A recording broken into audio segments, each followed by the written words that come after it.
Welcome back to the show page at KFAN.com. Paul Allen and Jordan Reid with that big, happy smile, the smile of a perhaps Cheshire cat. We are fewer than 2 weeks from the National Football League draft, and this is a draft analyst with thedraftnetwork.com. Fewer than 2 weeks from the draft. So do you feel this close to the draft, given how much work you and the people with whom you work have put into it? Do you get nervous because you want to be right, or you just want to see the analysis come to fruition? What you feeling right now? For me, it's kind of like getting closer to game day. So it's kind of like a sigh of relief, honestly. All the hard work that you put in, all the time, all the film study, the background research, you're just ready to see where guys land and exactly where they go, just because you want to see if the NFL really matched your grades that you have for them.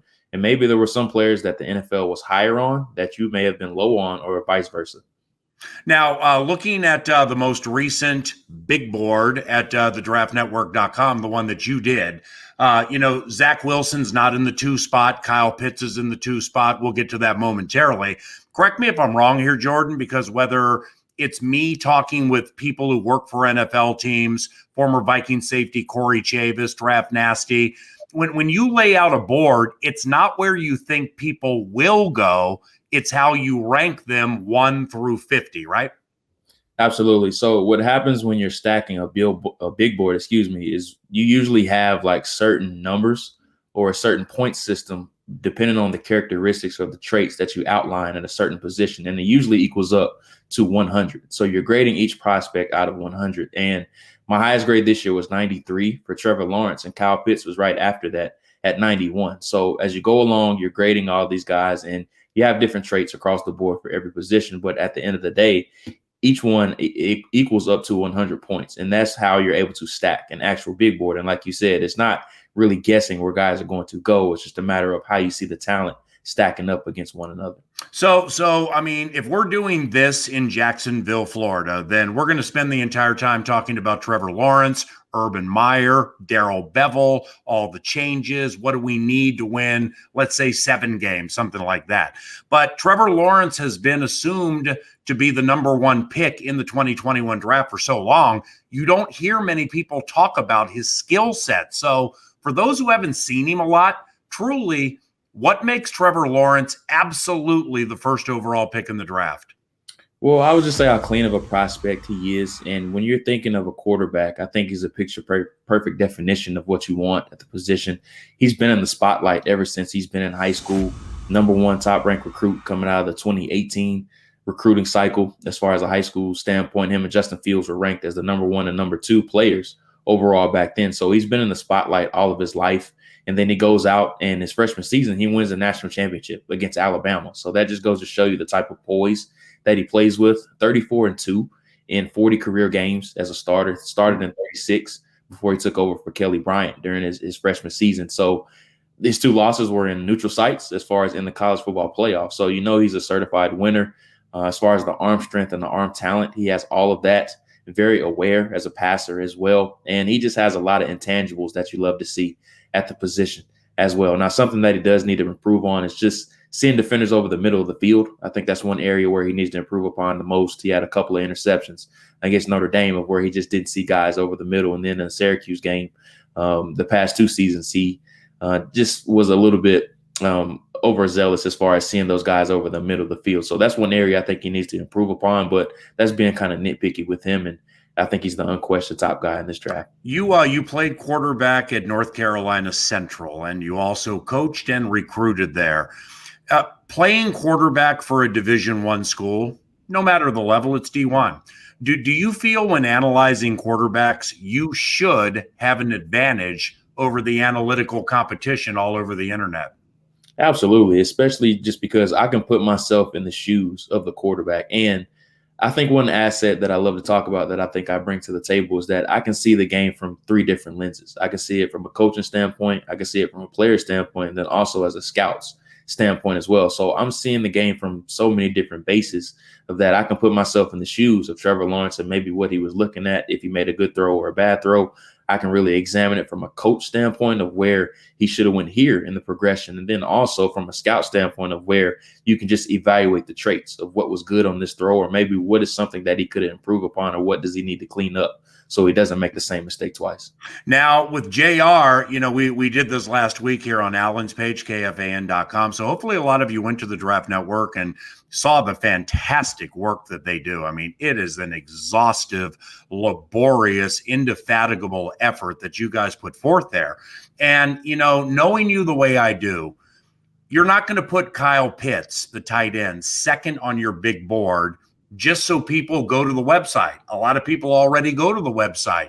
Now, from my standpoint, given I've never seen him play, I can YouTube scout all I want, and I can read the Draft Network all I want. It's still not going to be the same. When I see a tight end in the 2 spot on a big board, then I think that guy has to be like Travis Kelce. Is he?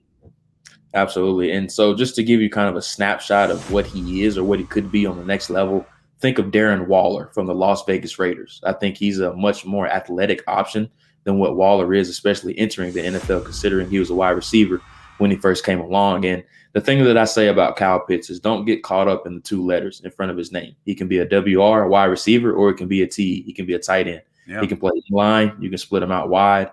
And then also you can play him in the slot as well. At 6'6", 255 pounds, he ran 4.46, which is unbelievable at a player that size. And the name of the game is creating disadvantageous matchups for defenses and putting your players in the best situations possible. He's a serviceable blocker as well, which is something that we've seen even in Minnesota, that it takes a little bit of time, just because I think tight end is one of the harder positions to transition to on the next level, just because you're learning 2 positions at once.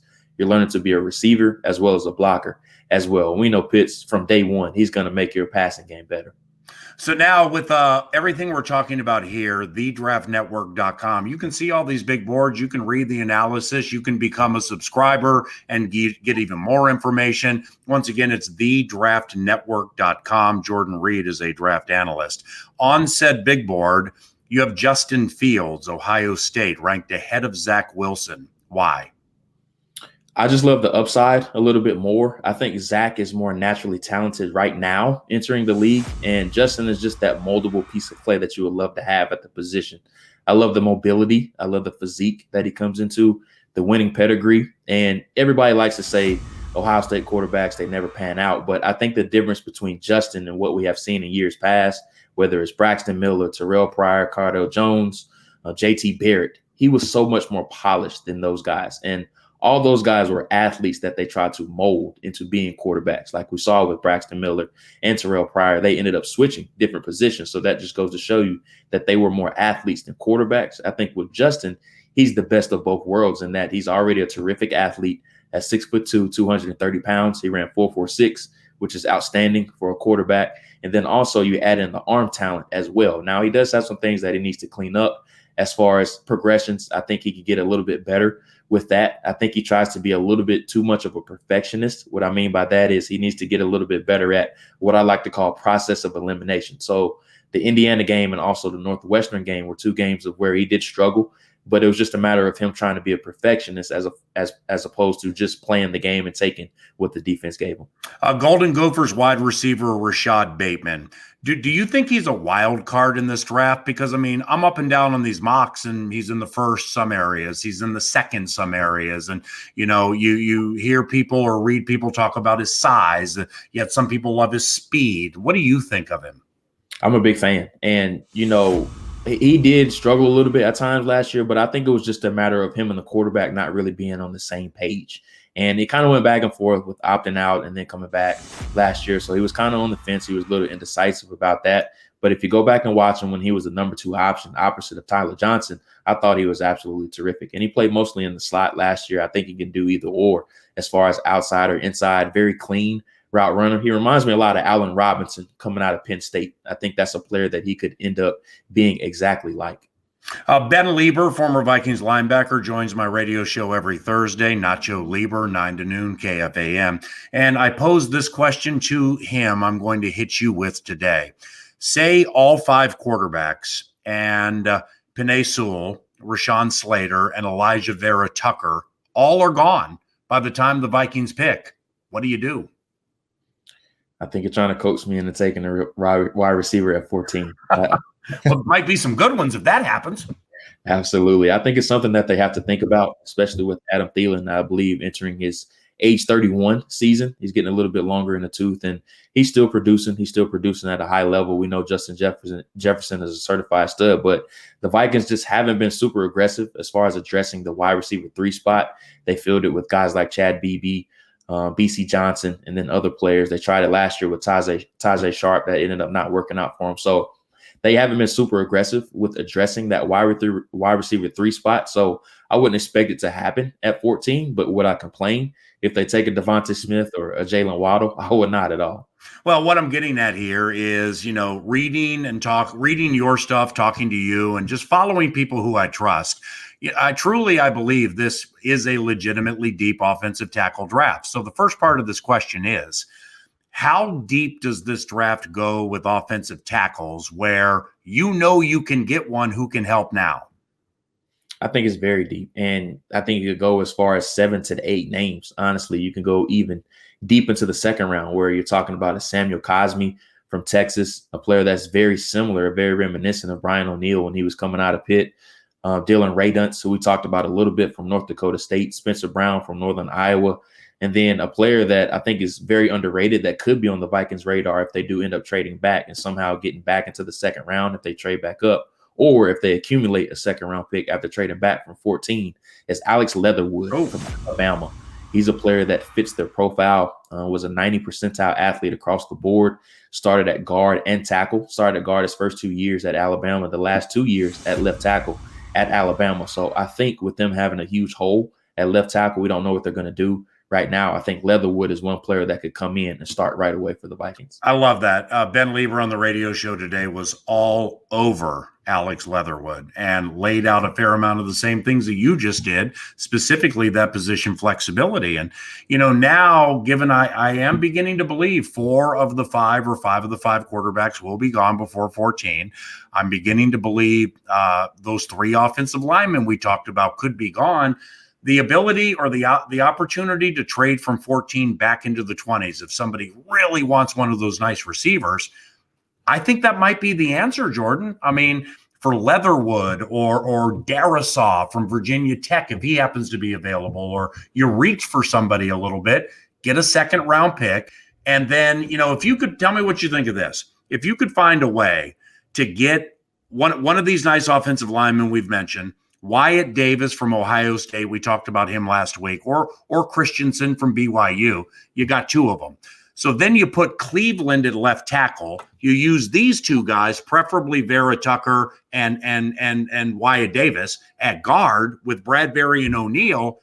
That might be the best offensive line we've had here since 2009. Absolutely. I mean, I will be completely fine if they double dip and go offensive line with the first 2 picks if they want to address interior and then somehow get that offensive tackle, just because this offensive tackle group is just ridiculously. There's just so much depth across the board. And like I said, I just reeled off about 5 or 6 names, and that's not even mentioning guys like a Liam Eichenberg from Notre Dame that could be a late first-round selection. Tevin Jenkins is somebody that could go in the top 20 as well. That's getting a lot of buzz right now too. So there's a lot of names that they could go for, but it's just a matter of how they want to attack the draft in the first 2 rounds if they end up somehow recouping that second-round pick.